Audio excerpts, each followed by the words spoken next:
Hey world, welcome back to the RC Air Experience. We're on podcast number 4 and we have a couple of amazing guests today. So we have Greg and Jenni Alderman from so many different things. I'll let you guys talk about what you do.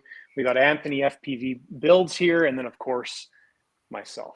So welcome everybody. Thank you for participating and joining the podcast. Oh, thank you. You betcha.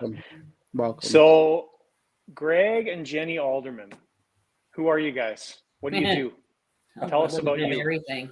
I'll let you start. Okay, well, I did 25 years in the U.S. Navy and the submarine force. Went in hoping to fly, somehow went the other way and went down into the ocean instead of up.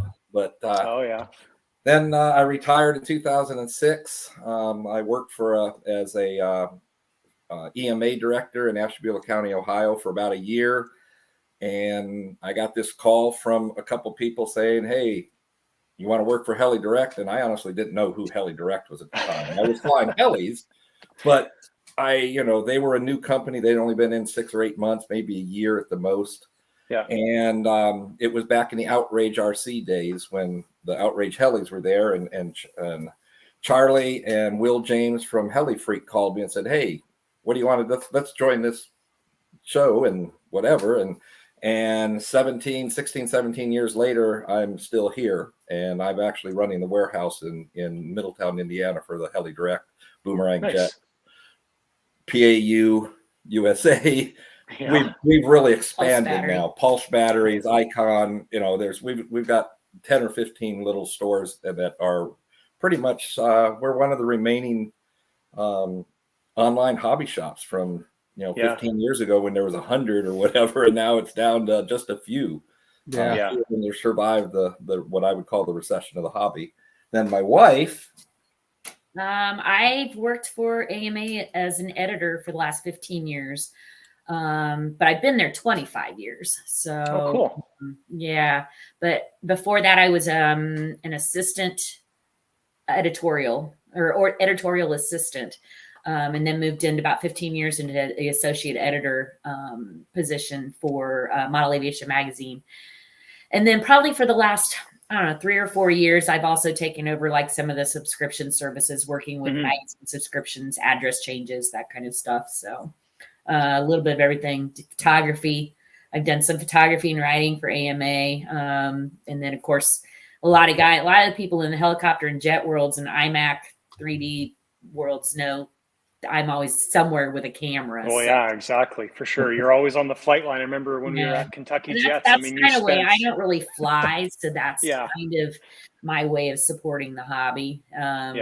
Taking pictures and letting everybody enjoy them. So, yeah, everybody loves seeing that stuff. So, for the people on my side, what is IMAC? IMAC is the International Miniature Aircraft Association, which is or not Miniature Aerobatic Club. I'm sorry, which is it is the mini version of what you would see in full scale aerobatic competitions. Okay. The aircraft have to be miniature versions of what you would actually see for full scale, and they do all of the same maneuvers in competition as what you would see in the air for full scale. So like 3D type planes. Well, sort of. It's IAC, which is the International Aerobatic Club for full scale. Like you'd see Patty Wagstaff flying, Matt Chapman, and things like that. Yeah. This is the miniature it's instead of so it's but it has to be, like Jenni said, it's got to be a scale airplane. You can't go out with, I don't even know. You can't go out with it would have to be like an extra, or a what else? A cap or something. A like yak or something. Yeah, like anything that's actually there. You couldn't go out with the old PAU Viper, which was sort of a clone of something of 2 or 3 different aircrafts at Harry Wiles. So the extra is probably the most popular, easiest way to reference that. Yeah, these days, as far as the plane goes. Yeah, absolutely. That's when we've been through pretty much all of it. I've been flying since 1978. So I'm actually coming up on, 50 years. I turned 61 the other day. So that's scary. But And I still love it. I mean, we go out. I get depressed when I can't go out to the field every weekend and do something. Right. And we're talking about that now. It's like it's winter. Yeah. It's supposed to be 50 degrees this weekend, and if it's not, and sunny. And so I'm hoping to take our friends from Australia out to the AMA this weekend. Yeah. Wow. Perfect. We'll So see. you've gotten to see flying for that long. I know I started flying. Started flying back in the 80s with my dad, and doing balsa planes and stuff like that. But you've really gotten to see the technology go from what we had with as far as radios and just everything, right? Yep. So my first radio was a Futaba Attack 4, I think it was the AM. I don't go so far back that I had a what was it, Craft? Is that what the right. Yeah. The ones you actually single sticks. Yeah, I don't go that far back, but it's been a long time. I've seen a lot go through, and I've been lucky enough to go pretty much do all of it. I mean, I haven't done free flight, but anything, I don't know, RC related in the aviation side, I've had a chance to at least delve in it a little bit, or get some. Just like everybody else, though, you pretty much started out with a Cox trainer, though. Oh yeah, no, actually, yeah. I had one of those. If you want to do that way, yeah, it would have been 1970. And I still remember for my 8th birthday, my brother-in-law got me one of the little PT-19 Cox control line, and we took it out. He crashed it, and I never got to fly it. But technically, that was my first something model airplane. Was 1970. So, being that you've been in the hobby for so long, and you're in the hobby professionally as well as somebody who is involved in the business end of the hobby, right? What do you think is the biggest technological change or advance, like that you've seen in the hobby? What do you think's been like the biggest? Like, is it radios? Is it turbines, engines, servos? Like, what do you think is the best out of all those advancements? I think it was going to 2.4 and not having a frequency board. I mean, I'm back from the day with the Futaba with the dial-a-crash receivers and stuff, where we go to IRCHA and you'd go up and get your frequency pin, and you'd go up, and sometimes you'd have to sit there for an hour or so waiting for it. So if you had the little Futaba one where you could adjust all, I think it was 40 channels or whatever you go through, you could just say, give me channel 45, and you'd turn your radio to channel 45, you tune your receiver to channel 45, and you go fly. But 2.4 to where you don't need a frequency board anymore, you can just fly, is very cool.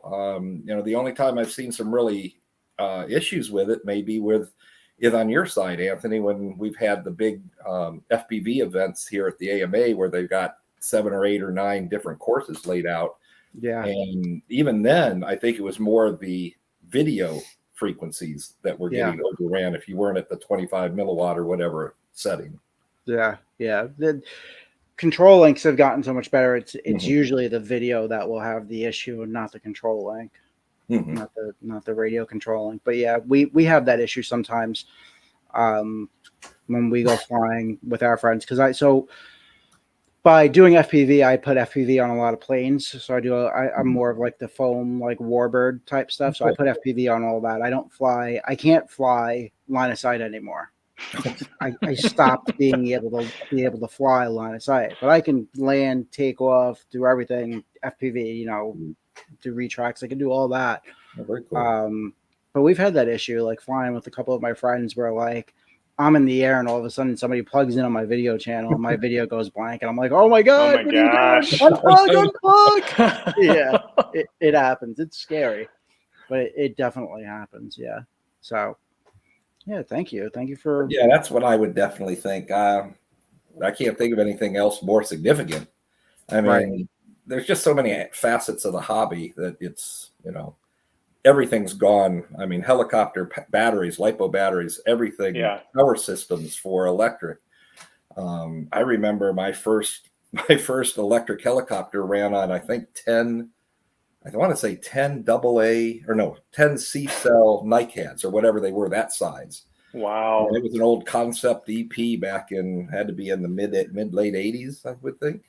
but things have changed, and it could hardly pick up out of a hover, let alone see what people are doing with the power systems now, where they're putting out 5,000 watts and more of power. It's just nuts. Yeah. So you said, Greg, go ahead, John. I was going to say, Greg, when you go out flying now, do you have like a favorite aspect of the hobby, or a favorite plane, or I end up flying everything still? Well, I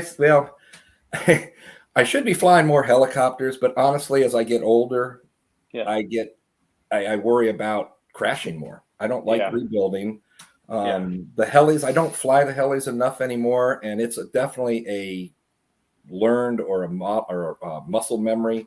And stuff that I could do 15 years ago. By all means, don't think I was ever a great helicopter pilot. It's anything. I say I'm safe, and I try not to fly out of my comfort zone, which is also a reason I don't get much better, because if you're not pushing yourself, you're not getting better. He can tout, though, that he had the first night flying turbine helicopter. Wow. States. I don't think there's been very many after that, actually. No, I don't think so. No, I mean, right now, of course, I'm more in I think jets, although that new 106-inch Pitts Challenger from Tailslide Aviation, the Pilot RC one I just got, I'm loving it. Of course, they got flying at 15, 20 flights, and now it's winter. Yeah. But no, I tell people that, I could go down to the basement and grab her little, I think it's a Sensei 3-channel or 4-channel foamy, and go out all day and have as much fun as flying a $20,000 jet. And sometimes even more fun, because if I crash it, I only have to answer to her for a couple $100 airplane. If I crash well said. I haven't flown it in 7 years, 8 years, really. So, it's to me, it's just going out. And honestly, it's more the camaraderie. I've noticed as I get older. In the past, I would say I've been doing, I think, jets 6 or 7 years now. The first year I went to Kentucky Jets, I won the award for most flights. I think I flew 60 times.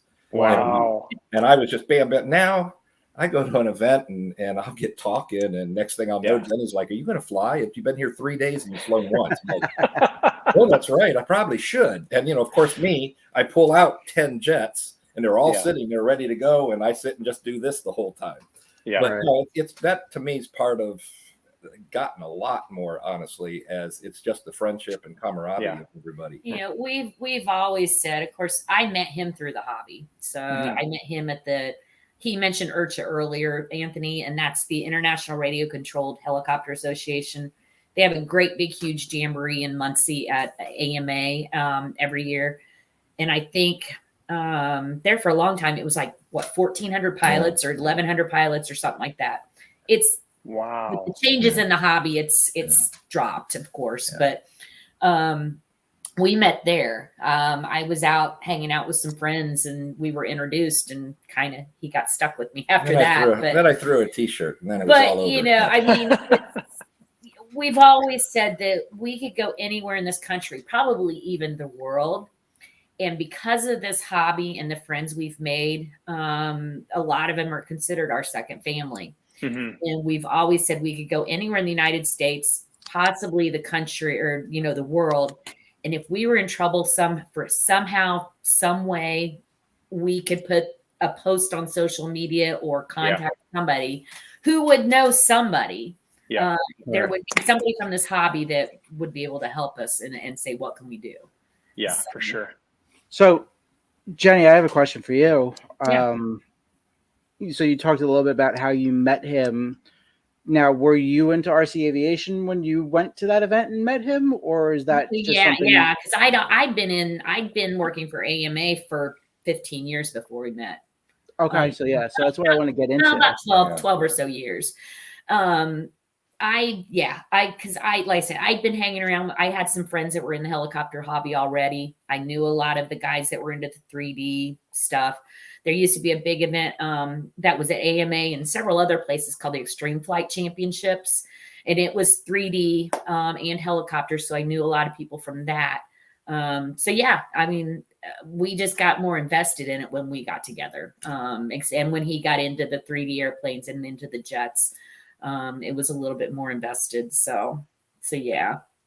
So how'd you end up getting to the AMA? Like, how did that come? I know you're saying it's been a long I graduated time, from college. I was really? looking for a job. And that was it? And you saw the job Yeah, in the paper and you were I like, graduated locally. We have a college here called Ball State University, famous for that's where David Letterman graduated from. Oh, okay. But I graduated from college with a degree in English and journalism, and was looking for a job. And there happened to be an assistant editorial position open.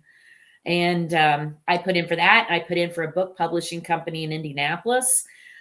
That place went under 6 months later, so I'm thankful I didn't get that one. But yeah, I got it. Probably within a year or two after I started at AMA, I got a Young Eagles flight, like the full scale Young Eagles flights that the Experimental Aircraft Association does, and that they take kids on for their first flights. And I volunteered to help with that. Got my very first full scale flight in a small general aviation airplane, and that kind of got me hooked. So. wow. I keep saying it's still on my bucket list. I want to get my private pilot's license. Whether it happens, I don't know. I'm happy just getting rides with everybody in different airplanes. So we'll see. He's already got his private pilots. He just hasn't flown since before 9/11. So Yeah. But Yeah. so yep, that's how that ended up. And I just, it's the people and the members that keep me staying at AMA. I love the people. I love all of the members that I've met through all of the different genres. So, yeah. Have you seen AMA? Like, so you've been there for how long have you been there now? 15 years, you said? 25. I've been there 25 years. So Yeah. you mentioned 15 years. 1999. I gotcha. All right. I'm getting the numbers confused. Yeah. Well, yeah. We met 15 years ago. Right. Ago, so. That's where the 15 came from. I know it was in my head from something. Yeah. Have you seen the AMA get larger, smaller? Like, it fluctuates. And a lot of it's just with members who start as youth, get into their, they graduate from high school, they get into college, they get married, they get families and jobs, they leave for a while, and then they'll come back. Once the kids are grown and they're looking for a hobby, and once they retire. And then of course we always get the seniors that pass on or can't fly anymore and drop their memberships because of that. But it has its ebbs and flows. Yeah. It's just like anything else, just like, the hobby industry, as far as online and retail and that kind of stuff. It's just, it has its ebbs and flows. It goes up and down. A lot of people get into it and then leave. I think the longest I've left was 3 years. And that was mainly because I was on a submarine most of that time. And it just, I can't fly a plane in the submarine. Yeah. And but that's not very true. I do have one flight of a helicopter off the submarine. My captain on one of the subs I was on let me take, and it was a shuttle ZXX. I don't remember. It was one of the shuttle Z's. Was it Hiroba shuttle Z. Yeah, it was. And he let me take the doctor on board. Let me take 1 16-ounce bottle of nitro fuel. It was back way before electrics. And we had a mid-patrol, we had what they called a Steel Beach picnic. And we surfaced, and we had the cooks come up and they barbecue on the missile deck and things like that. And he let me have a flight. And it lasted, I don't know, maybe a minute. And I took it out, came back, and then I was like, whew, I didn't crash it in the ocean and it disappeared. At least I could say I did that. And, no, absolutely. That was very cool. That's very cool. Absolutely. Don't know if that was the first time ever that anybody did that, but hey, it could have been. Who knows? But no, I my profession, if you want to put it that way, was in the military and the Navy. I was a missile tech, so I worked on our Trident weapon systems. Wow. And did ballistic targeting for our side of the triad of deterrence. And it used to be the Air Force with their missile silos. the Navy with submarines, and then the Air Force with the B-52s and strategic bombers. And we're I'm not in anymore, but the submarine force basically is the surviving part of our nuclear deterrence of the U.S. Sort of cool. Very cool. Very cool. Thank you for your service, first of all, because that's awesome. You're quite welcome. Especially spending that much time in the service. You know, it's dedicated people like you that keep this country safe. So, thank you. You know, thank you for your service. That's awesome, and it sounds like you had a pretty cool job too. So, thank you for that. It wasn't flying, but you know, it worked. Jay, what kind of articles do you write for the AMA? Well, now I haven't written anything for quite a while. I'm of course an editor, so we do a lot of proofreading. Gotcha. I take care of all of our columnists that are in the magazine. They send their stuff into me. I format it and edit it, and then it goes on through the process. But I've written before. I've done a lot of event coverage. I've done several of the Extreme Flight Championships. I've done some of the IMAC competitions. I've covered the IRCHA Jamboree, the helicopter jamboree several times. What else have I done? I did write one. Oh gosh, when did I write that? It must have been about 2012, 2013. I wrote one called Healing. Was it Healing something? But it was about some of that's right. Yes. You know, we had several friends that used the hobby as rehabilitation. For rehabilitation. We had one friend who broke his back. Wouldn't it? Ray broke his back skydiving, and he used helicopters as part of his therapy. It kept him from getting depressed and everything. Then we also have a friend who worked with Gregg for a long time named Larry Haley. He is in a wheelchair. And I wrote about how he uses his palms to fly his, he never did helicopters, but he did mostly airplanes. But just some of the ways that the hobby can be healing to people in different ways. Absolutely.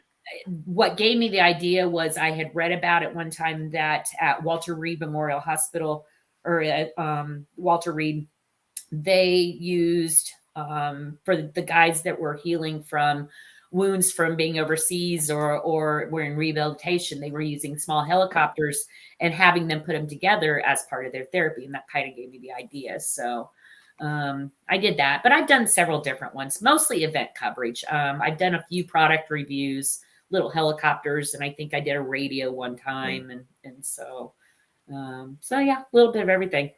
Do you have a favorite aircraft? Is it fixed wing? Is it heli? What do you prefer? Well, of course, when I met him, of course, it was helicopters. I don't know. I like it all. I really do.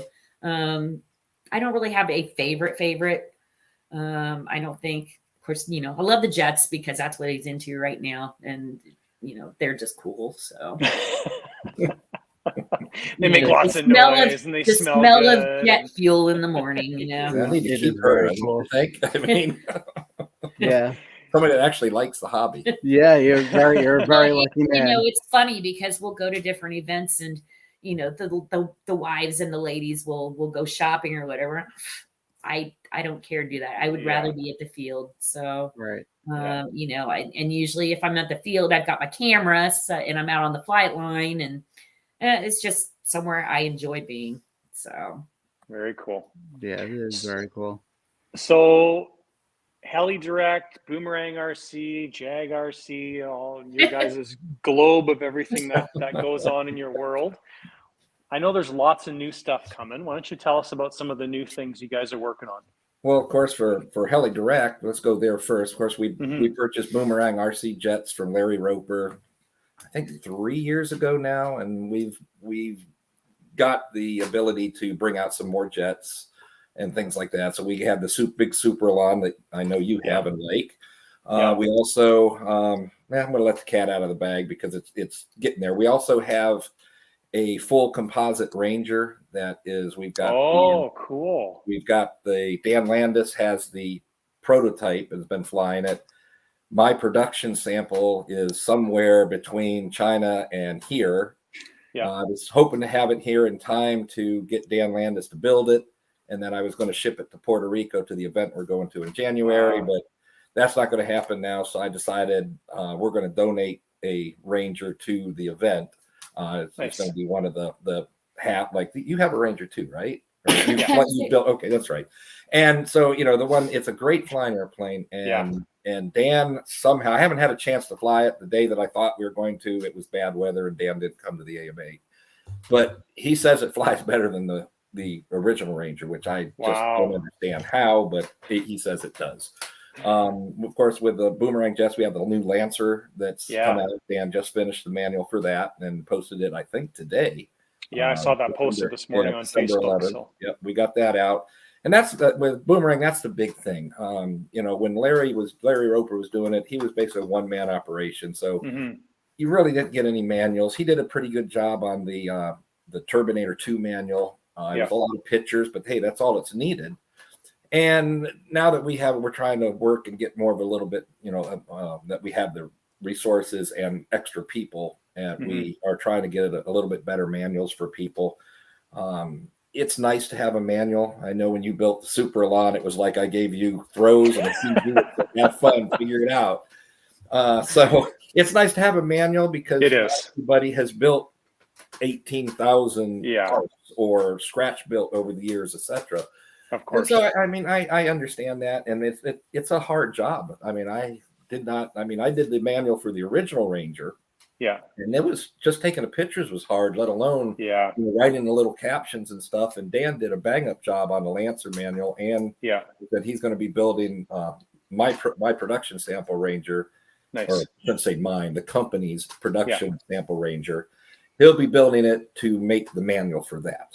And that's very cool. That the full composite Ranger, the Lancer's cool. I think it's a great looking plane. I'm really happy you guys introduced the full composite Ranger. That is really exciting. Well, my goal with Boomerang is, of course, we're going to keep the Sprint and the Turbinator 2 as all wood. I would like to reintroduce the Turbinator, the 80-inch model, the original Turbinator. That'll, of course, stay all wood. But my goal, and Sam, the owner, is on board with it. And, of course, now that we have Dan working on it, he's on board with it. I want everything composite. Yeah. And I want to bring Boomerang to the next level. I still want that entry level. Hey, you got a wood airplane, throw a turbine in it, go have fun. Yeah. But I would like to bring it into a little bit to where we're not seen as hey, that's your first airplane. After that, go here, don't stay. Yeah. And a lot of people don't see that. People that have the Elans and everything just absolutely love them. And it's just great. Think about it. Boomerang's been around, 25 years or something like that. And we just happen to be the custodial of it now, which is great because I think we have the resources to improve the brand and put it out better. We have some other things coming out. And there might be, there could be a different Ranger coming out, maybe bigger, maybe smaller. Very cool. Or that, and but I want to keep everything composite except for our traditional. I don't know what you want to call it, the classic Boomerang, the two boom Sprint, twin boom Sprint, the Turbinator. I want to keep those wood, but everything else I want to bring in to composite. Now, of course, we also just became the U.S. exclusive distributor of PAU aircraft out of Dubai. That PAU's changed hands a couple times. We've known Hervé that used to own it for years, and when he sold, he decided he wanted to retire. Karf took it over. Karf kept it for a year or two, didn't really do much with it. Then I think it went to somebody else, as I recall. But somehow it ended up with the guys in Dubai, and they are really putting money into it, getting it going. And, it's going to be PAU is always a good aircraft. My IMAC plane was a 43% extra, and it was great. I loved it. And so it's good to get it back going, and I'm glad that we're part of it. Again, I think we have the ability to push it, and we can. And I have one of the guys that work with me, Jason Russell and Don DeWitt, and people like that, and with Dan Landis, who's a FAI pattern guy. I mean, that's what he's done for years. He got up to the FAI level. These guys, along with Jacob Ramsey, a local pilot that we've known since He was little. Yeah, little. I mean, their dad was the editor of Model Aviation for a few years, and Jenny worked for him. But we've seen them grow from 7, 8 years old. Now they're his older brother's a professional UAS pilot. I mean, he went to college for it and got the degree. And Jacob's actually going to Purdue right now for aerospace engineering. Wow. So and that's another thing I want to put out. I know this is sort of a sidetrack, and I am going to bounce all over the place. It's just me. It's all good. It's all right. It's okay. Learn to just live with it. So I do apologize. She was talking about, you asked her about the AMA, and so the AMA, there's a lot of people that yell and scream, and the AMA is this, the AMA is that. It's not doing enough. I'm one of them. I'm sorry, Jenny. That's fine. I mean, it's part of it. The kids that we've seen that have taken their love for model aviation into full scale is crazy. Right. R.J. Ritter, the air show pilot. Well, not just that. Anthony, you probably know who Evan Turner is. Yeah. FPV. You know, we've known Evan since he was about 10, 11 years old, maybe even younger than that. He was a big airplane 3D pilot that went to UAV. We were at Jonal when he had one of his very first multi-GP races. Yep. Cal Reef Snyder's look where he and Cal Reef Snyder. Cal's another IMAC kid. Yep. They went to world championships with IMAC. Yep. And then they got into the FPV, and look where they are now. I mean, Evan's a businessman on top of everything else. Yeah. They're both working for Beverly Hills, Beverly Aerial. Yep. And, where these kids are going is just, it's been amazing to watch them all grow up in the hobby. And what it's done for them. Into full scale. I don't think a lot of the gripe over and I'm just speaking from conversations that I've had with people. So, I am a member. I don't know if I renewed or not for this year or not, but I think a lot of the gripe and a lot of the concern, like you're talking about with the kids in the hobby and stuff like that, I think a lot of the gripe from the hobby right now, or most people about the AMA, is they feel like they should be doing more to kind of help us fight some of the regulations. Oh, I don't think people realize how much they are actually fighting. Right. Tyler is in Washington, D.C. about every other week. Right. Tyler Brennan? Tyler Dobbs, who is the head of the government relations. He's the government relations director. He is in D.C. about every other month. But you got to remember, we're a minute, tiny piece of the puzzle. There's a lot of big money on top of we're just a small association. Right. And so they're doing what they can. I think that there's value to it because I don't want to say the wrong thing. No, and it's okay. Listen, that's what it's all about. I mean, I can tell you that they're working as much as they can on it, and it's exhausting for them. I think a lot of the concern, and this is my concern as well. I know that the AMA did try to do some stuff with remote ID and stuff like that, and try to reel it back a little bit. My concern with some of the new regulation, the remote ID regulations and stuff, you're talking about younger people getting into the hobby and stuff like that. And it even goes to schools having drone programs and having kids in class and in the grade school, 6th, 7th, 8th grade, be able to go out into the school field and build a foam airplane and get it flying, or build their first drone and get it flying. If there's a bunch of regulation now so for instance, I had a conversation with a local school because I fly at one of the fields and I wanted to have them make their field a FRIA. And when I tried explaining to them what remote ID was and why it needed to be a FRIA and all this stuff, and it would help their drone, they wanted nothing to do with the regulation, or they were just like, nah, you know what? We're not getting involved in any of this. Right. So that can potentially hurt the future kids getting into the hobby. But also, think about it though. Where would it be if AMA hadn't done what they've done so far? That's a good point. It'd be a lot worse. It is. It could be a whole heck of a lot worse. Aren't you fighting a lot of that stuff up in Canada too, Jonathan? Yeah, you guys have some troubles. It's almost the same scenario. The big difference, I think, is our numbers are way smaller. Like, I don't know what the AMA has for members, but we're like 8,000 members. Yeah. Versus we're triple that. Yeah, exactly. And but yeah, our issues are almost mirrored to what you guys are going through. So yeah.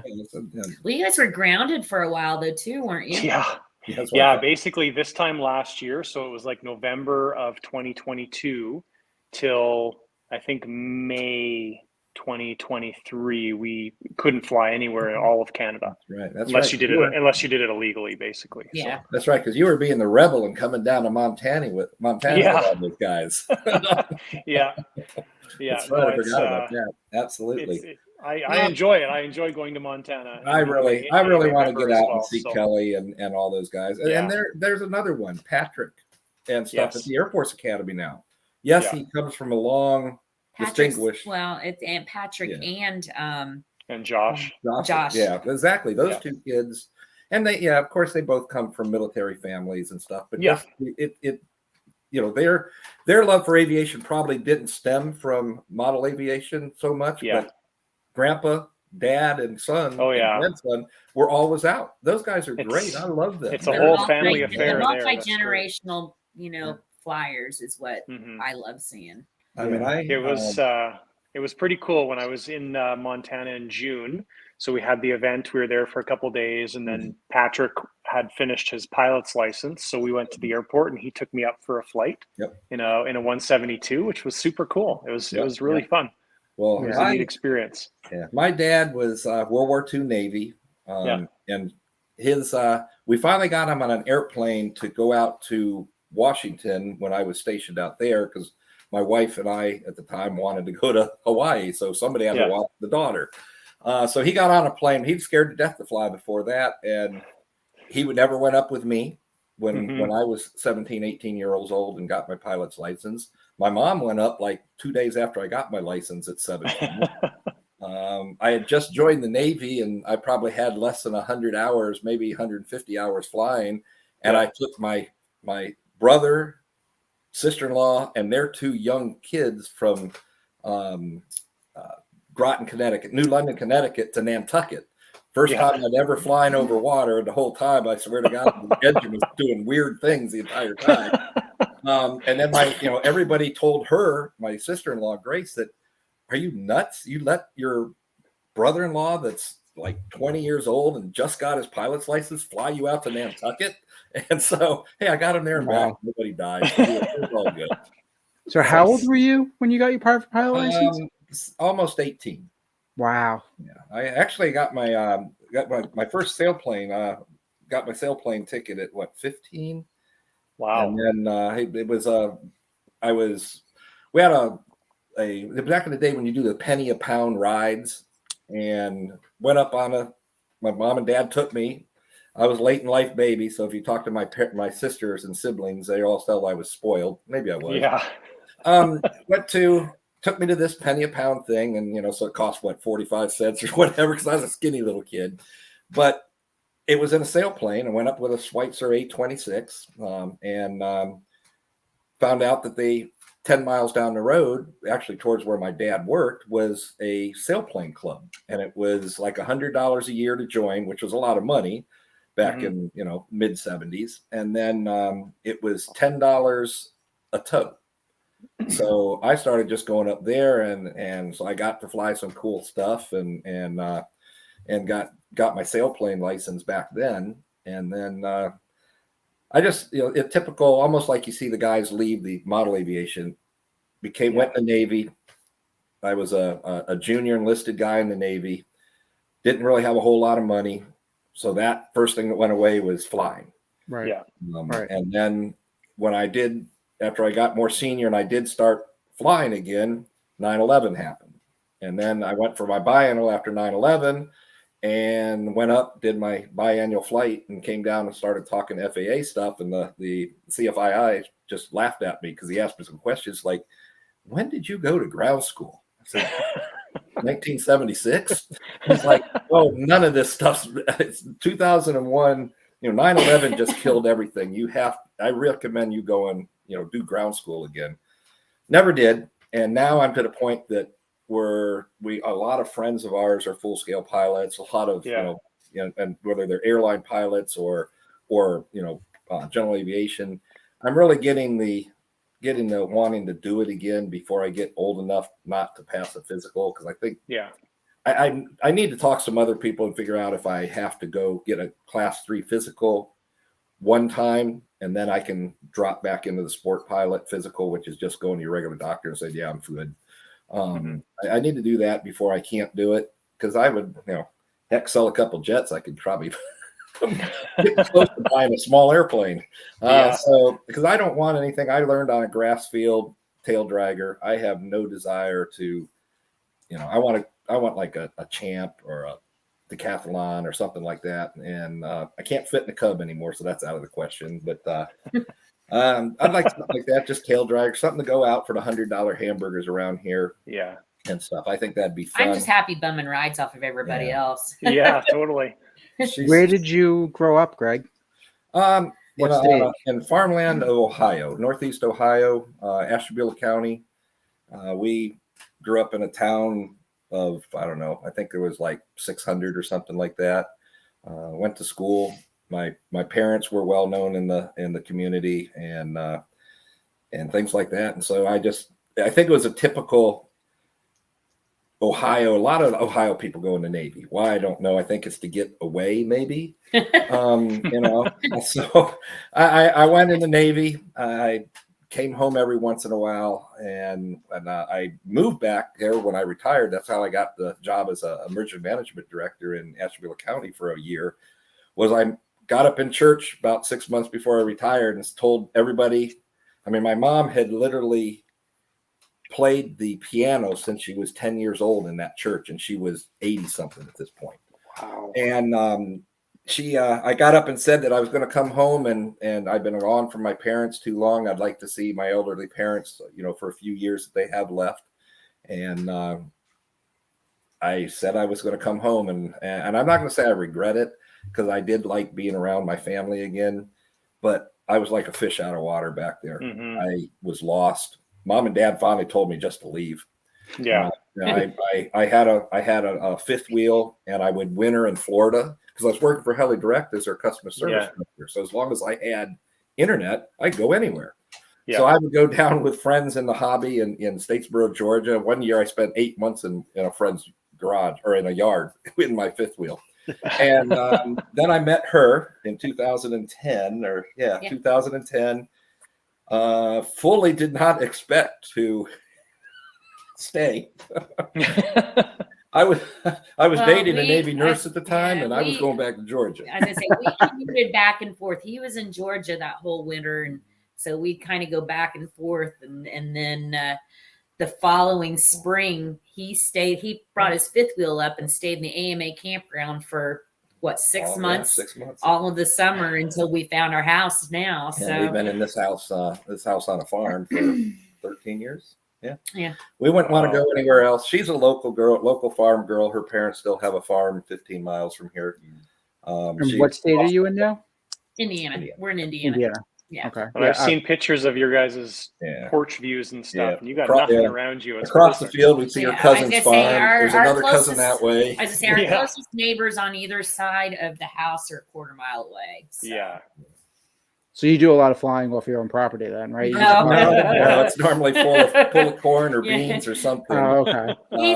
He's flown a few helicopters across the road when they're in any crops, or I think you've flown a few little foamy airplanes and stuff off of the road out here. But and then the FPV thing, when it first started, I got into it a little bit and would fly around, and then I'd spend the next month trying to find the drone in the corn because I'd lose it. That one time, don't you remember searching out there? She doesn't remember. That's because I was home working and she was at the AMA, and I'd spend an hour and a half looking at lunch to find a drone that I crashed in the cornfield.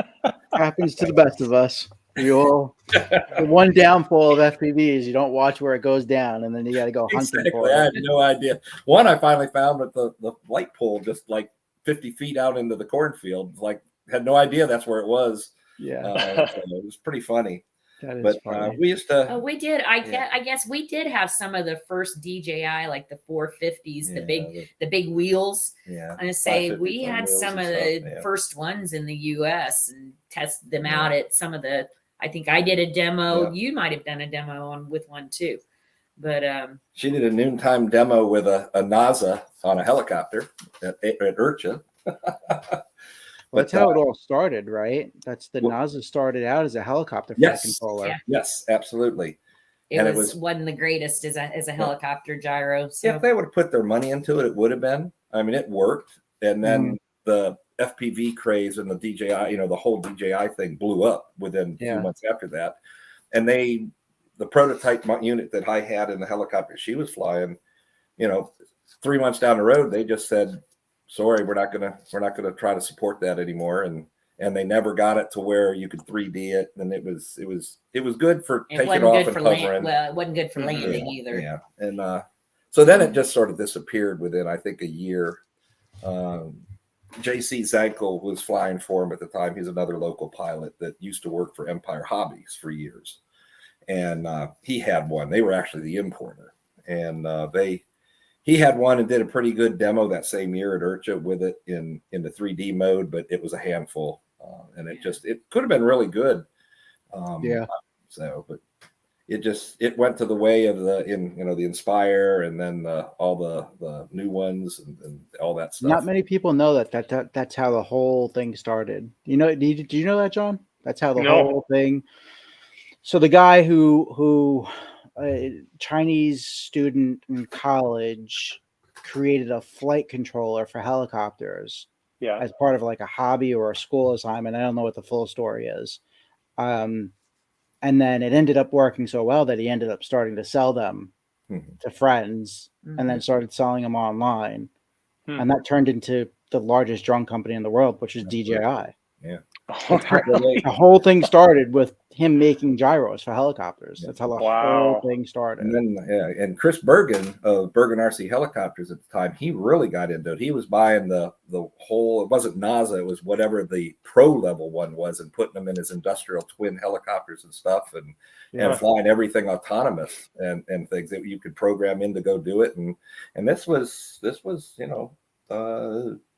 going 15, 18 years ago now. Yeah, it was early 2010s, right? Around that era. Well, 2008, 2009, I would think. Yeah, around there. Before I met her, I know that. Actually, it started in 2006 because I was helping Chris at that time after I retired, trying to figure out what I was going to do. And so I was driving to Michigan from Ohio on Monday morning and spending all week with Chris. And I was building a lot of his turbine, his Bergen turbines at the time with the Ren 54 even back in the day. And then, like I said, was doing that until I got the job as the AMA director. And then, a year later, EMA. And then, a year later, I get the call to work with Heli-Direct. And then, like I said, I've been here ever since. So you're at Heli-Direct. I see your shirt has Jag RC. Right. You want to talk a little bit about that? Jag RC really, tax laws changed. That's how it started.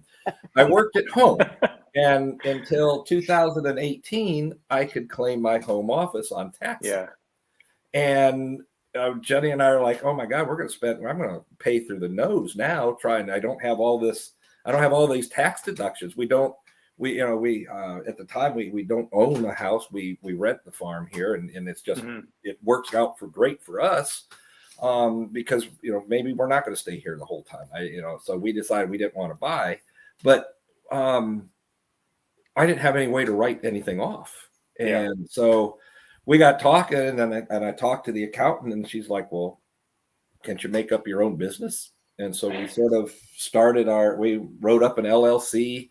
Forget whatever. I did it online and then got yelled at by the accountant we hired that I could have done that so much cheaper than doing that. We started and it literally was just to be able to write off my hobby. Yeah. And allow me to still work as I was working from home still. And that turned into bringing in, you remember the Zeal jets, remember the little Viper 140 and the Pulse jet that I had for a while? Jenny and I took a chance and did a full container of those. And they sold out just like the Harlock. They were gone. Well, they the were Zeal, gone. Little Harlock. Yeah, they changed from Zeal to Harlock, and then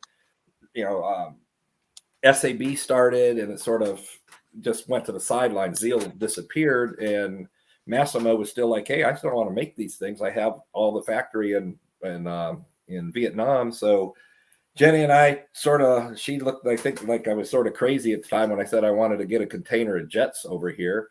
And every one of them, it was only a 20-foot container, but still every one of them was pre-sold. Wow. I think I had 15 or 16 of the 2 meter, the Viper 250. Yeah. I think I had 70 or 80 of the Viper 140s, and I had none left. I didn't even have one for me at the time. And Dan Landis is still flying one of them. He had a red, white, and blue. He had that red, white, and blue T-33 and the American, all the very cool. He's still flying that. That was one of the last ones that I sold out, and I kept that in the basement for quite a while, knowing he wanted it. And then he's been flying it for the last 5 or 6 years, I think, or 4 or 5, something like that. I don't remember. How did we get into Electron? Oh, Electron started because of Zeal jets. We're a helicopter company.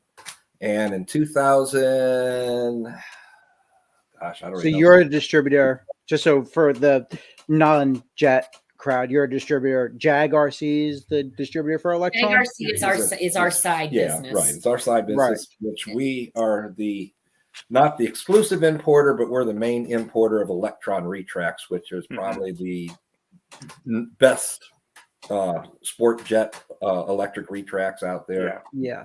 They're imported from Spain. Yeah, we get them from Spain. Carf, a lot of the companies use them right from there. They're really high quality. Retracts. Yeah, that much I know. I haven't had the chance to play with them, but I do know that they're top of the line. Right. Well, I get this call from the other owner of Heli-Direct and says, "Hey, you need to go to Florida Jets." I'm like, "Why am I going? Why do you want me to go to Florida Jets?" Well, that was for Anthony. Florida Jets was one of the, it was always held in March. At the end of March, and it's one of the largest RC jet events that kind of starts out the season. Unfortunately, last year, this year was the last one, but it was one of the largest. Everybody kind of migrated there for warmth after the long winter. But I looked at, I said, Steve, who is the owner's brother of Heli-Direct, I said, "Why in the world do I want to go to Florida Jets? Because they hate helicopters." Because I'm still thinking helicopters. I mean, he goes, and he sends me a picture of this 2 meter or 2.5 meter Viper. I'm like, he goes, "This is why you need to go down. We're going to make sure you have one to take down there. It won't be ready to fly." In fact, I got it while I was down there, and we just put it on a display. And and before that, I was always like, I'd had turbine helis for 10 years at that time. Yeah. And I said, I was very adamant. I have no desire to fly something that goes fast and turn left. I had absolutely no desire until that. And that free jet was the most expensive thing I have ever. No, you got with the little HSD foamies before it. No, that was secondly. I found that at Kentucky Jets. Yeah. But no, literally, this free jet was the most expensive thing I'd ever bought. Started everything, didn't it? Oh yeah. So to a 32-foot trailer with I don't even want to know how much money in jets. He went from the helicopters. In between the helicopters and the jets was the IMAX stuff, and then he got into the Warbirds So a little bit of everything, but now I'm still, I like everything in the hobby. Absolutely. Not a big fan of free flight. I just don't see what that does. I'm with you. I'm with me too. I don't mind the FPV stuff. I don't want to do it anymore. But hey, it's got a place, and we've got all these friends that still do it. But pretty much everything I just absolutely love. And some take a back seat. Heli should be more prominent. If I was still doing customer support for Heli-Direct, obviously they would be much more prominent. But now that I'm behind the scenes running the warehouse, it really doesn't matter if I'm not on top of everything new in the heli world. And I get laughed at a lot at work when I'll say something and Jason will look at me and go, that hasn't been around for 5 years. How do you not know the product we sell? Like, you just brought up an interesting point. Since the inception of FPV, have you seen a decline in helicopters? At first, yes. At first, I think it was the instant gratification. You could take FPV or a drone, and not before the FPV, even the DJI stuff and the DJI flight controller itself, and go out, throw it in something, take off, and fly it, and have it come back and land it without crashing. Right. I think it did start lowering it some, and it's hard to say because at that same time that FPV and drones started coming in, the hobby was already on its downside of the bell curve. It was starting to decline. 2010, 2011, I think, were the heydays of helis. I mean, that was when Heli-Direct, we sold only helis. There was nothing else. There was no jets. There was no airplane, no cars, no trucks, no FPV, no DJI. And we just last year, I believe, surpassed what we sold in 2010 for just helis with all these other products, all these lines. So it was amazing how huge helis were back in 2010. It was, IRCHA was right on tapping on the doorsteps of Joe Nall. I remember it was like, okay, who's going to have the biggest one? Is Joe Nall going to break 1,000 pilots, or is IRCHA? And now, of course, Joe Nall with all the electrics and everything else, they're 2,000 pilots there or whatever. And it's a huge and thing. helis started declining a little. And I do think that some of it was FPV. I don't think all of it. I don't think it was a major. I think it was just what happened in the hobby. And I can't even say it was a recession. It was just it. I think I don't even know. I mean, it's just really weird. But you watched it go down and go down and go down, and then it has come back. Quite a bit. We're looking at all these new brands that weren't here. Goose Sky and OMP and Tron and XL Power, and of course, there's still a line. They're a staple. It's still SAB. They're a staple.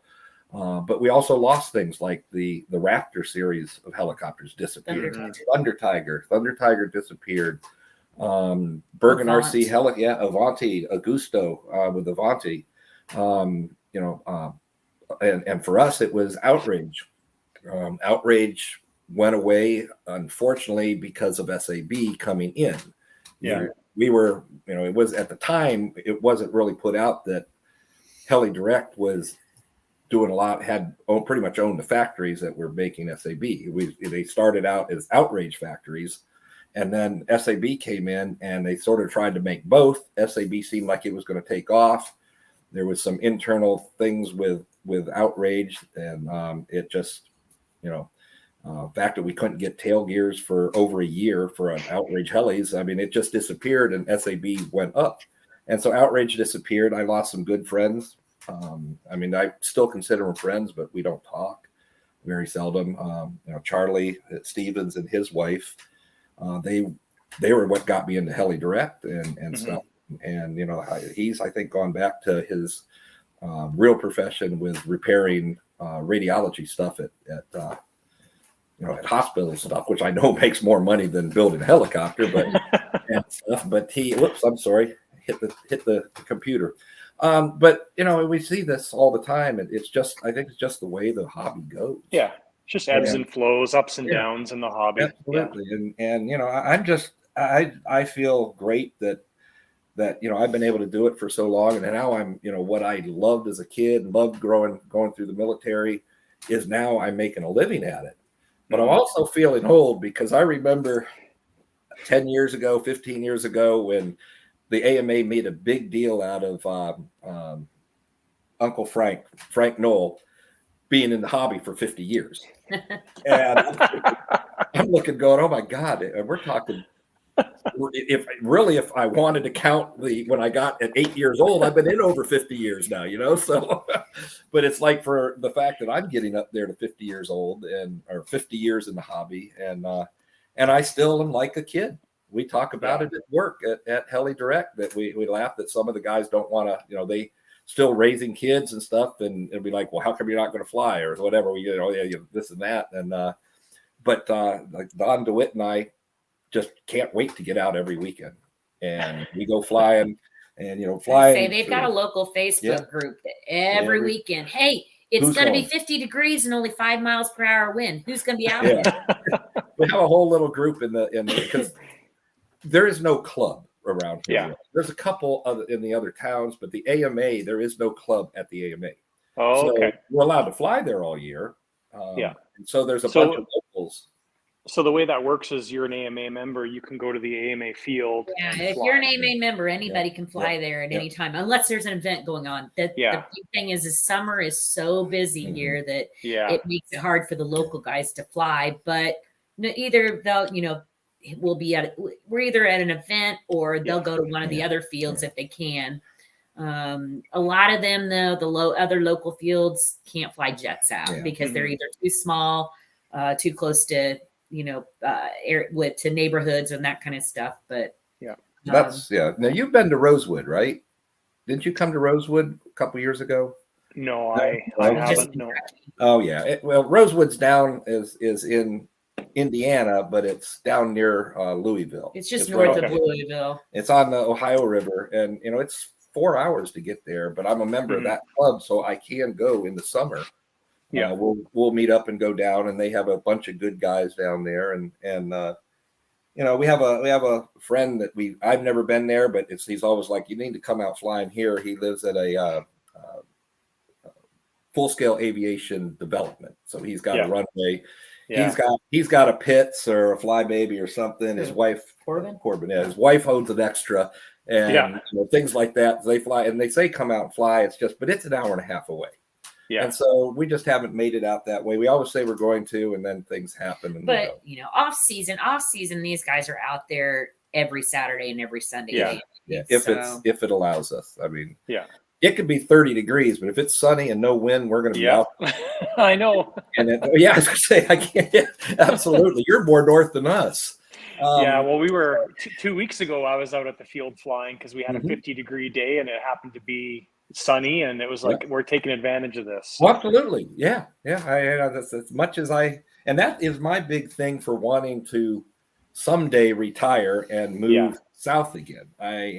We have friends in Gay, Georgia, is where Georgia Jets is. We have friends there.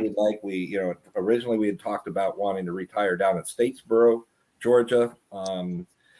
I like Kings Bay, Jacksonville, Florida, because that's where I did most of my Navy career. I feel at home there, and I don't know anybody there anymore, but it's still the sights and sounds when we drive through sometimes. And we've two of my dearest friends and our friends are Manny and Danny from Aeropan.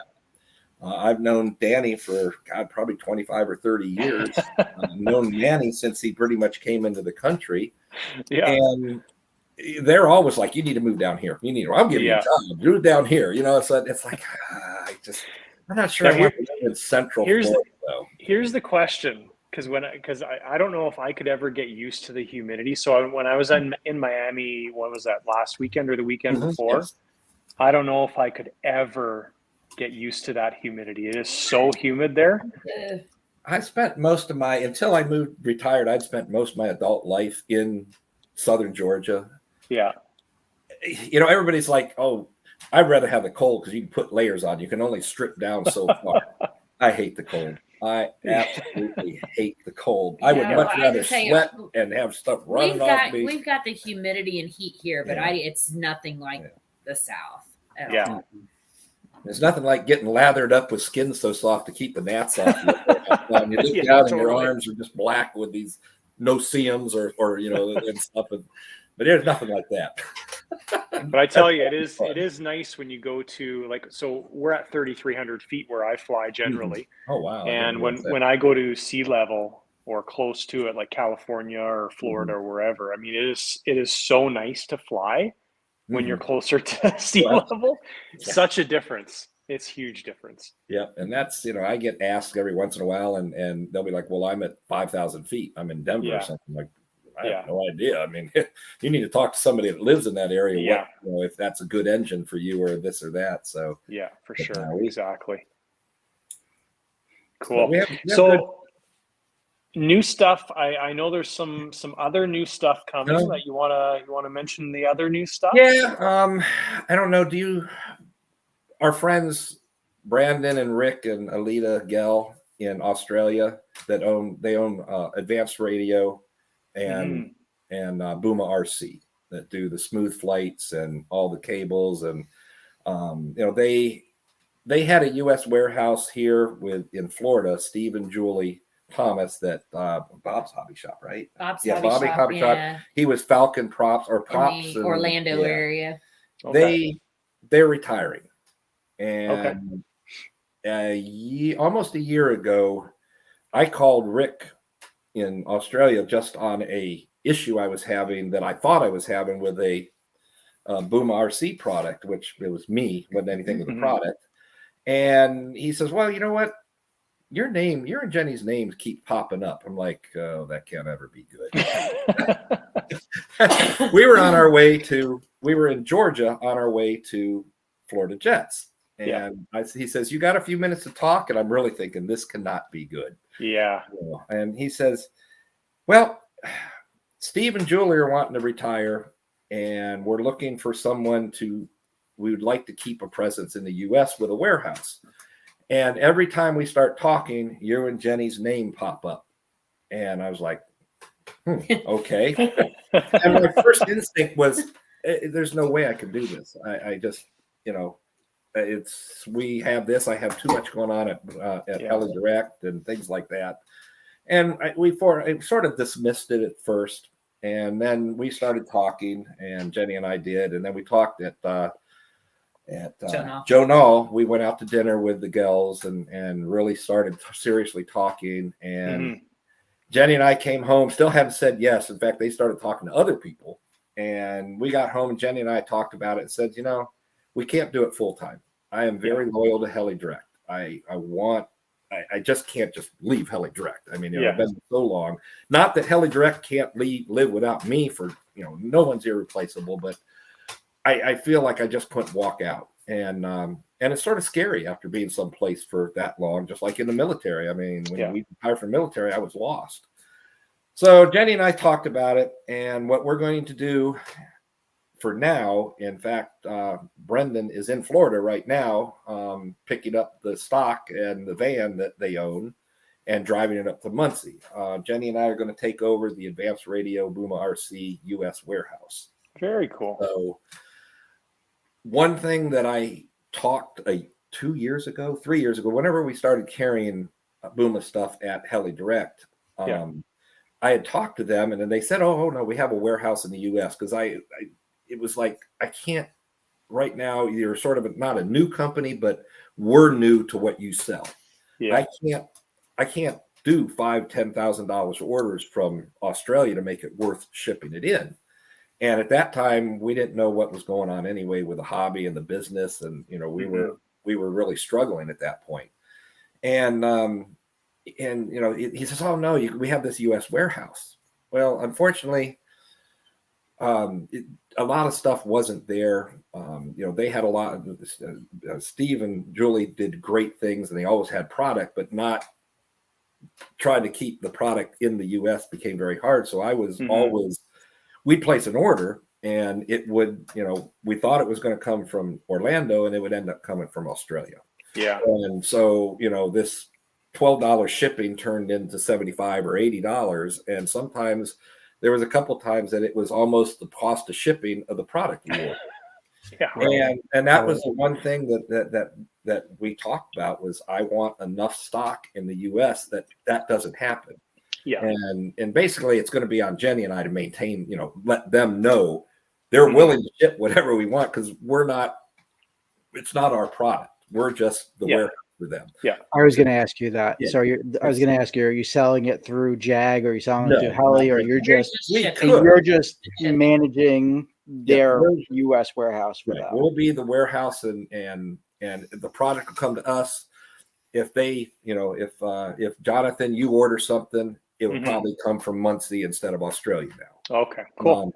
And so it's cheaper that way. It's quicker that way.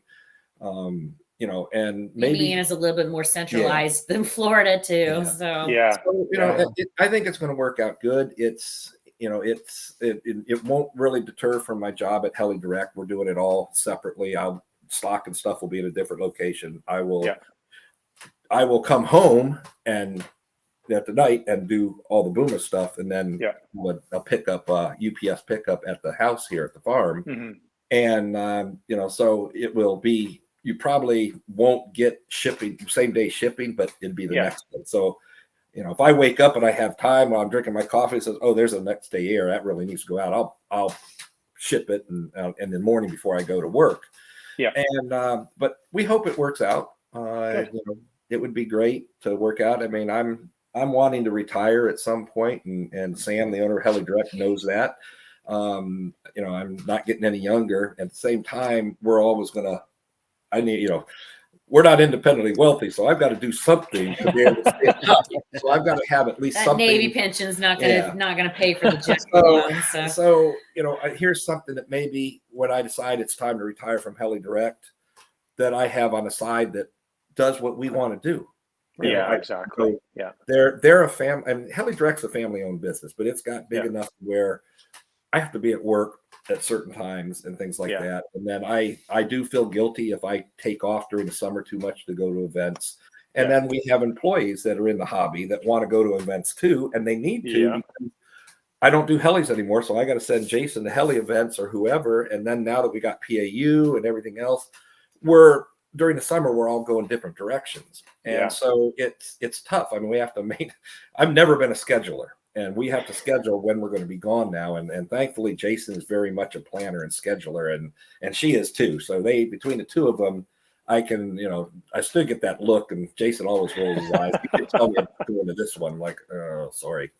But, I want to have something where we can go travel to events or whatever. And it's being paid for by whatever I'm doing on the side. Of course. So, I'm gonna work till at least I'm 70, because that maxes me out on Social Security. So I got another 9 years to work at least something, whether that'll be all at Heli-Direct 9 years from now or doing something on the side. But definitely, right now I'm definitely not going anywhere from Heli-Direct. That's for sure. And That's they say if you love what you do, you don't work a day. So there you go. And that's very true. Although Jenny wouldn't say that, because I've come home frustrated a few times.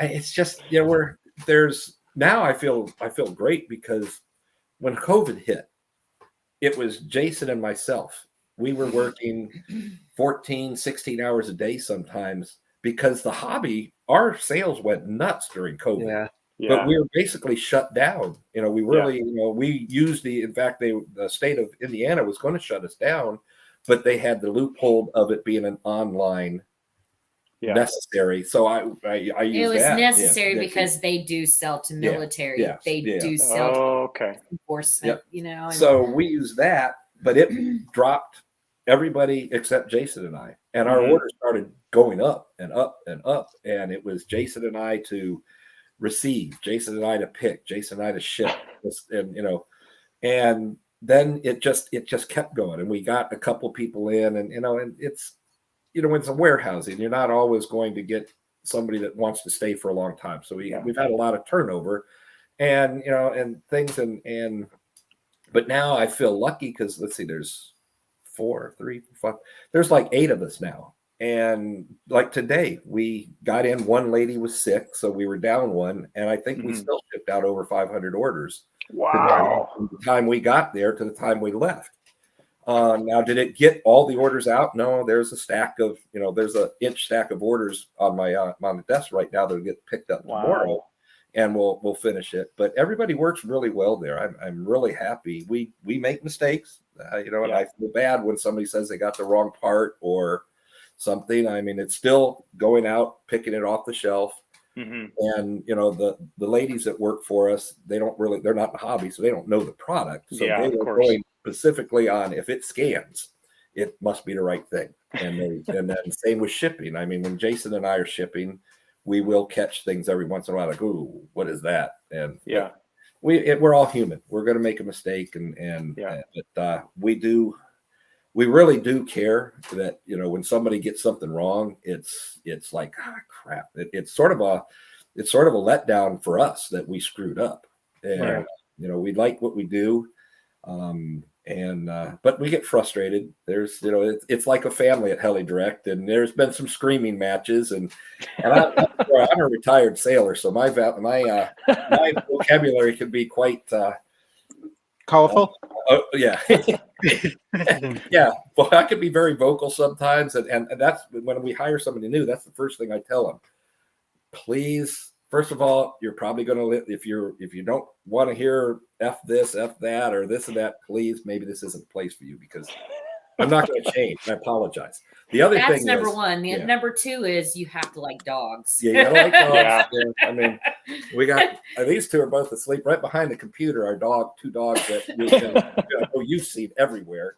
They don't notice. They also are shop dogs. They come to the shop, and Jason brings his Labradoodle and stuff. But the other thing is that I'm going to yell and scream, but I'm not yelling and screaming at you. It's just me. I'm a sailor. Yeah. And I'm going to say a word. It's a term. A bitchin' sailor is a happy sailor. Yeah. And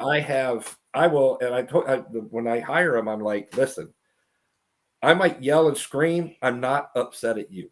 I might be disappointed, but I'm not going to yell and scream at you. He doesn't yell and scream. No. He just gets stressed. Yeah. And when he gets stressed, then I start swearing. he gets all over, he's just all over the place. And I've told him more than once he needs to calm down. So she has said some fruitful words to me at IRCHA a few times.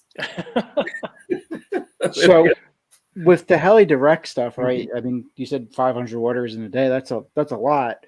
I was on the website yesterday or today, just wanted to research it a little bit for the podcast, obviously. Right.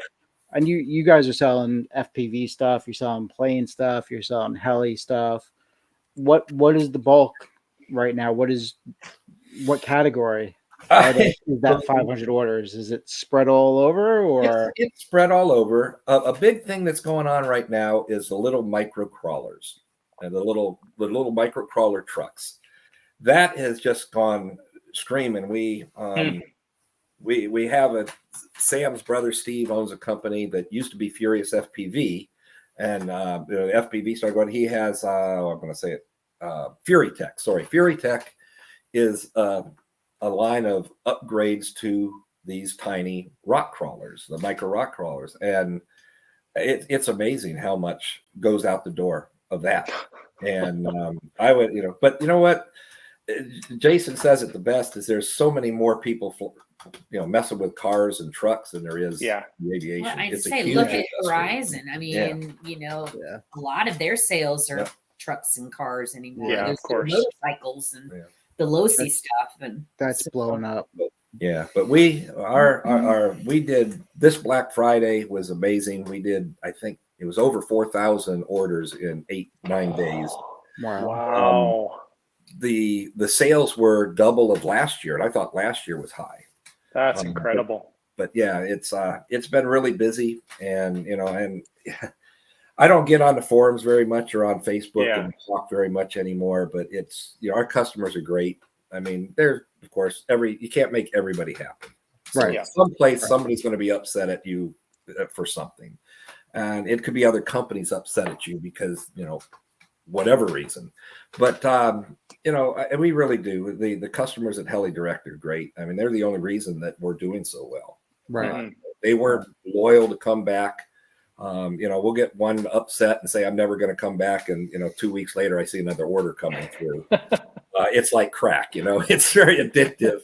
And it is really like crack. It just cracks me up sometimes that I'll be like, my order didn't ship out today. And I just want to say, I understand, because I know when my stuff doesn't ship out from another company I order, I'm like, I got to bite my tongue, because I'm doing the same thing. We just can't get everything out. It just, things don't get out the same day.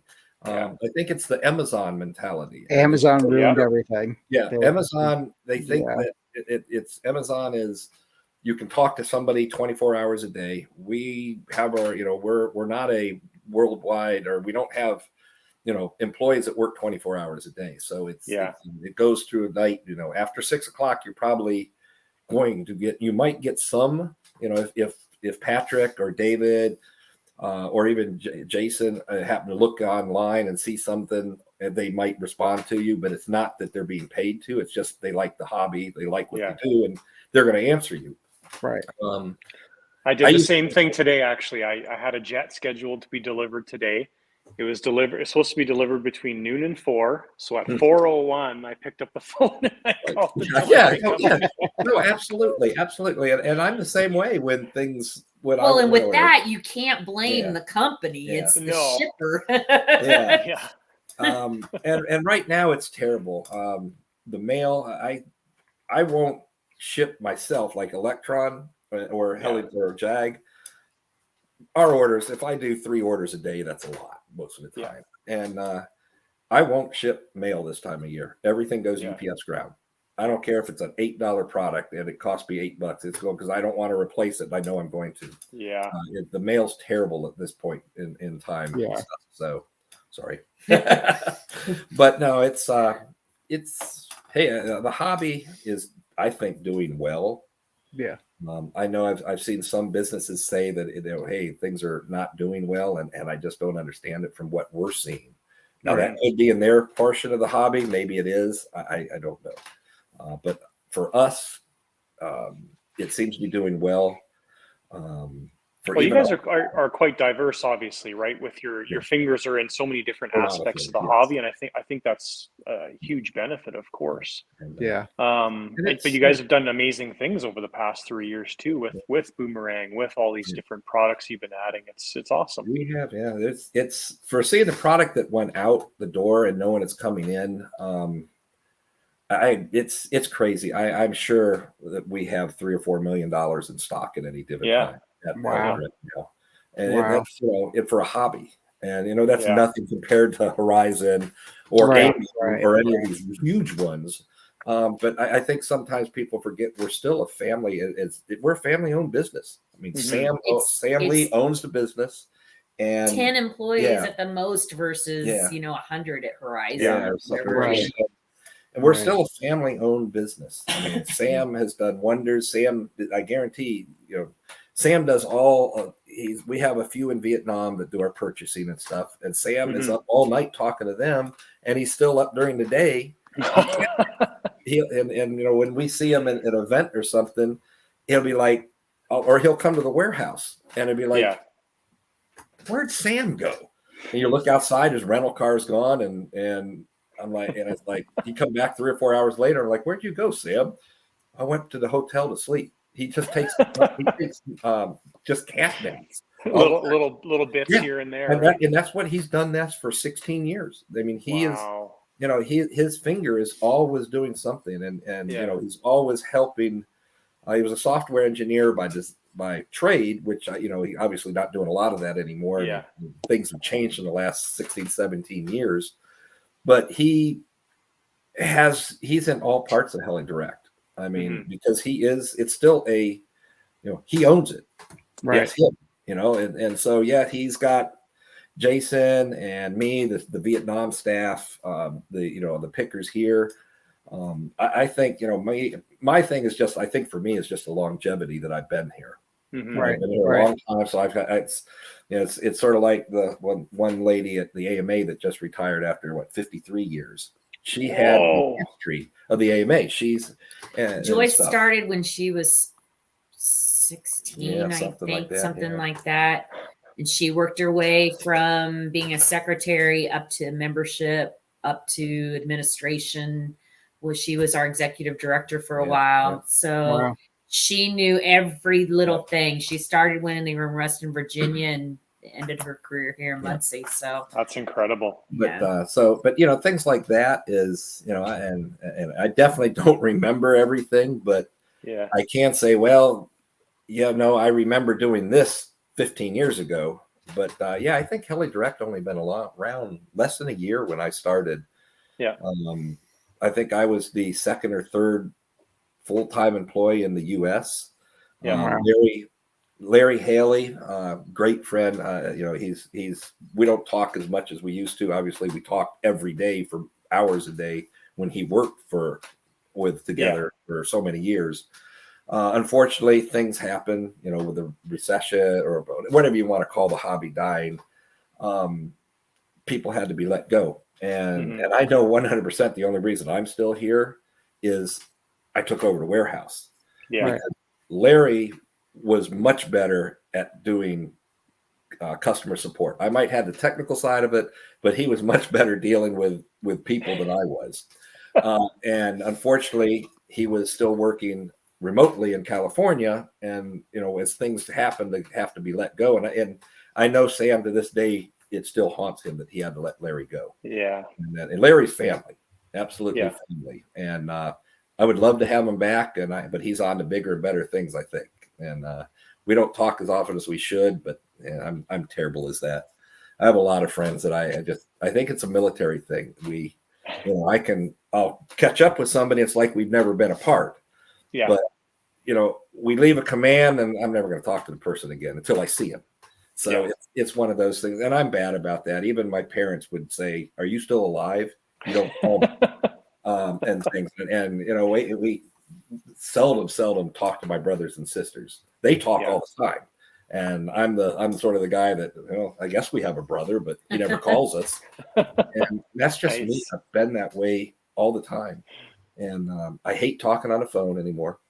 Drives me nuts to talk on the phone. And I don't know. And she laughs because as soon as it's like what we're doing right now. I really didn't want to do this. I mean, I shouldn't say I didn't want to do it. I was sort of apprehensive about doing it because I don't like talking to people a lot like this. But Jenny's like, once you start, you don't shut up. and it's funny in the Navy. I don't know, you guys aren't probably old enough, but there was a rap song, something like you talk too much, you never shut up. That's what my shipmates on my first submarine always sang to me. They said I never shut up. Oh yeah, she always likes that. You always overshare. I don't care what they know about me. Greg, so we're going to start wrapping up soon, but I had one more question. So you mentioned Pulse batteries, right? That's part of Heli-Direct. You guys are you manufacture them or distribute them? I'm trying to think of the right words here. We don't manufacture the cells. I mean, there's only 3 or 4 companies in the world that actually make cells. But that's your brand. Yes, they make a bunch of other brands. I mean, we're not the only one. They make it to our specs and things like that. But there's other batteries out there that are made in the same factory. We don't use just one factory anymore. We use a couple, 2 or 3 different ones. If you wanted to think of somebody that I know Thunder Power is still in business, but I think they're more government stuff now than the hobby. Yeah. But if you wanted to say somebody that actually probably manufactured their batteries, they probably were the closest. Their sales came to Las Vegas or wherever they were out of, and they actually built their batteries, from what I understand, in Las Vegas. They still do. And I think they still do. Yeah, exactly. So they're probably the closest to actually being a battery manufacturer because they're doing our batteries. I especially hate changing. So we have a good battery. I want to keep it. Right. But sometimes through COVID, we had a hard time maintaining the amount of batteries we needed. And so we started using a couple, a different manufacturer, and we weren't, we didn't really we've never said who our manufacturers are, but we never said we only used one. Right. And some of the dealers caught us. They're like, "Hey, these aren't the same batteries we got last time." I said, we were going to be out of it. We had to, and the specs seemed the same. And yes, we learned a lesson with that. We did have some batteries that I haven't sold. I finally had them. We did start selling them under a different size. The long pulse packs, Jonathan, the 5002S. Those are ones that came in and the manufacturer completely didn't listen to our sizes. And it was like, and I looked at these and said, we can't sell these as our Pulse LiPo receiver pack 5000s because they're like an inch longer than the written, so we did. And so we ended up, Sam got said, why are these still, he came to visit the warehouse, like, why are these still sitting here? Because I can't sell them, Sam. I told you I cannot do this. I said, you're not the same battery. So now when we came out with the standard Pulse 2S 5000, and we have the long, and we call them airplane because, the jet or whatever, there's a little bit more room to shove a 5000 in some place than a helicopter where you really need that 4 inches or whatever has been our factory default for 15 years or the size. So so what I know, Pulse, is from the DRL, right? You guys were the exclusive battery to DRL, right? How did that come about? Oh boy, I'm terrible with names on this. I think we had Joshua Baldwell. Is that his name? And I do apologize if I'm Bardwell? Yes, yeah. He was one of our pilots, and I think that's what Evan was. Yeah, Evan Turner was, and Cal Reef-Snyder and things like that. And we also had, for a while we had oh Lord. Doesn't now tell you're me talking, anything. you're talking Jace. Jace. I didn't know it was a Heli-Direct brand until you said Pulse was a part of it. No, yeah, and we've had that brand for, oh my Lord, 2007, 2008. They were originally red, and they were terrible. I'll be honest, they were terrible. They went, but I still have a couple friends still flying ones from back then. Oh, geez, this big. The 5000 stick pack is puffed up to where I don't even know how he gets it into his helicopter. But he's still flying it. All these years away. But we called them the puff packs. I mean, the red cells just were these. They were good for like a year, and then something happened, and we pretty much, that's why they're green now. We got talking, we have to change. We can't keep this pack because we have to show that we've changed manufacturers. We've got a better battery. So the red Pulse went away, and we went in the green, and that's where we've been for 12 years, probably 12, 13 years. Sales are steady. They're not what they used to be. There's just a lot more brands out there. There's a lot of competition now. Well, and you go on like Amazon, you find batteries. Yes. You go anywhere and you find there's hundreds of battery manufacturers now. I have my own battery now too, so I just bought batteries from a manufacturer for my store, and I'm putting my own labels on them. And absolutely. So, and it's just, I'm not sure. I think if the amount that we're selling is good because there are so many different brands out there now. Right. Back in the day, it was Flight Power, Thunder Power, and Pulse, basically. Yeah, that was it.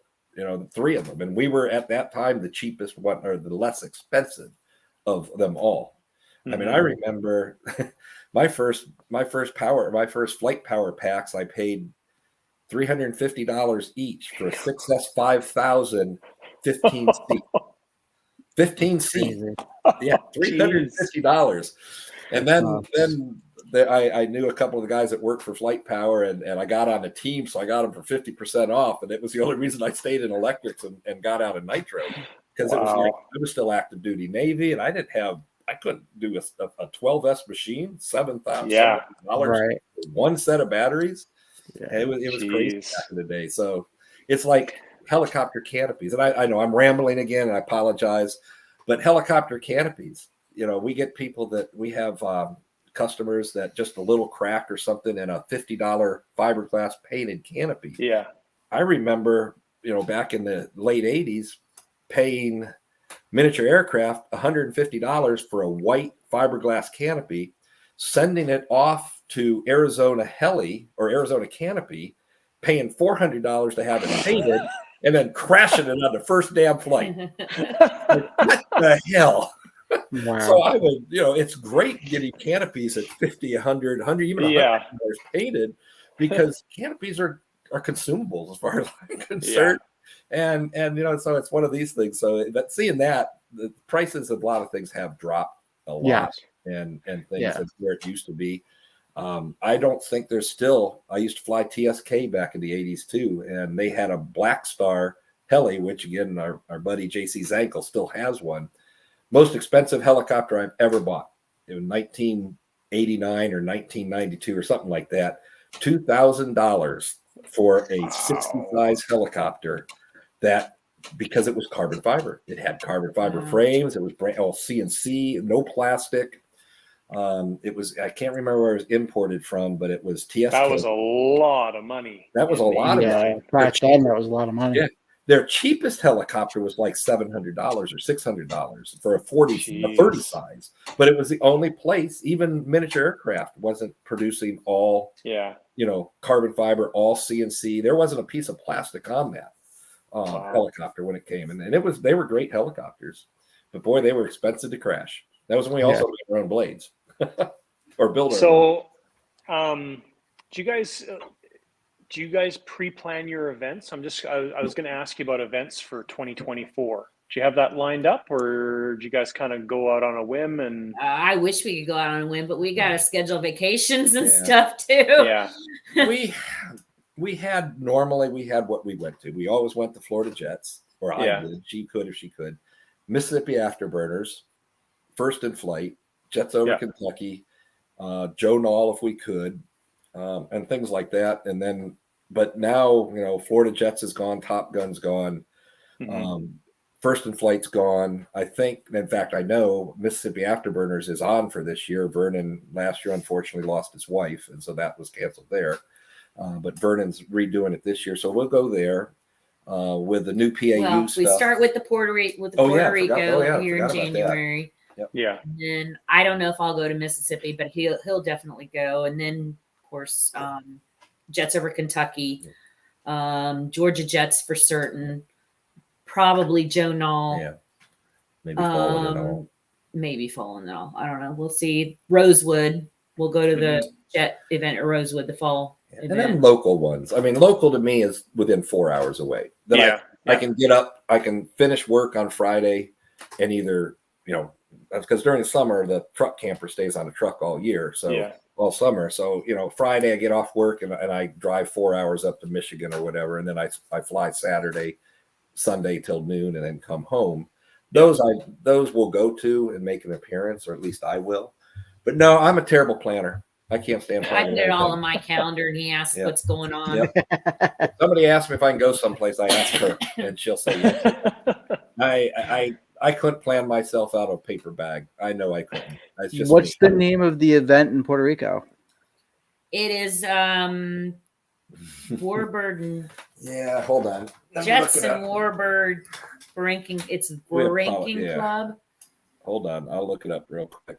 Looks like a pretty cool field. I it's very nice. Like just beautiful. I'm pretty jealous of some of those fields that I see. It's one of their bigger clubs. It's in Puerto Rico. Hold on. Let me go to Frank. I talked to the CD today. Let's see here. Frankie, there we go. John, did you just say you're jealous of some of the fields? Yeah. Jonathan, I don't know about that. I absolutely love it. And it's like, God, I think the same thing. It's like, man, I'd really like to build that airplane. I'd like to do that. Born in Quinn RC Model Club in, again, more words I can't pronounce, in Puerto Rico, but absolutely looks like a fantastic club. Yeah. We're excited. I'm not even taking a play. He's asking the name of the event. Oh, the event? The club. I don't know. It's like Jets and Warbirds over Puerto Rico or something like that. Yeah. You said that too. You should have told me I needed to know that. I could have looked it up. No, I was just curious. Is that an AMA event? Like, are there? Yes, it is. Yeah. Victor. Let's see here. All right, let's go here to. I can tell you in a minute, and you can get all of this stuff out of here. Maybe I won't. No. Again, it's like Jets and Warbirds over Puerto Rico. Unfortunately, or something it's something like you'll have to look it up. We'll look it up and add it to the video description. Yeah, it's like the 9th through. It's like the 9th through the 14th or something of January. Cool. Yeah. And it's like her. We'll watch a movie. Good time to be down there and not north. Oh, absolutely. Names to me, I'm terrible at names, and she's so bad now. I'll say, "Isn't that some movie person? Isn't that no?" Right out of the middle. That's not who that is. Sometimes I'm right. It's like, hey, no. I look it up and go, oh, crap. That's exactly who that is. But she just immediately says, no, that's not him. That's not her. That's not him. Because normally it's right. And it's always a joke locally. Is my buddy Don that works part time for me and helps out at the warehouse sometimes. We flew for 2 or 3 years and I couldn't remember his name. You'd call him hey you, Dan, Don. That's pretty Dennis. bad. What the hell is your name? I don't know. I don't know if I'd be admitting that. That's pretty bad. No, I mean, I'm just saying. I'll look at her. Yeah, no, you see, this is what's an overshare. I'll look at her and don't remember her name. I'm like, who are you? I'm the third wife. He's called me by both other wives' names. You might want to get that checked out. Yeah, I'm a true submariner, but I'll look at her and go, what is your name? No, you don't. No, not anymore. That's why I call her honey or babe or whatever. Hey, right? buddy. Do you ever get that, Jenny? Hey, buddy. Yeah. Hey, pal. We'll invite you to the next Wives of RC show. Yeah. You can air it all out. Yeah. All right. So we've been at it for almost 2 hours. I guess we're going to start wrapping up. Oh, yeah. It's time. We disappear at 11. So yeah. That's not midnight like Cinderella, 11 o'clock. The dogs are going to start whining here very soon, too. And you see, I'm starting to fidget because I need to excuse myself in a minute. Awesome. Just a little thank you guys. Podcast, Sorry, go ahead, Anthony. Yeah, it's okay. Just a little podcast housekeeping. We put a couple of things on Facebook for the upcoming episodes. If you want to share some of your photos of some of your builds for people who are watching and some of your best crashes and stuff, and we'll highlight some of that on some of the episodes coming up. Yeah, I just wanted to get that out there for anybody who's watching who didn't see the messages on Facebook. And Greg and Jenny, thank you. Thank you very much, guys. All right, it was fun. So, thank you. Take care, guys. Nice meeting you, Anthony. We're going to see you someplace, Jonathan. Thank you. Absolutely. We'll see you soon, I'm sure. You betcha. Absolutely. Have a good night, everybody. Guys.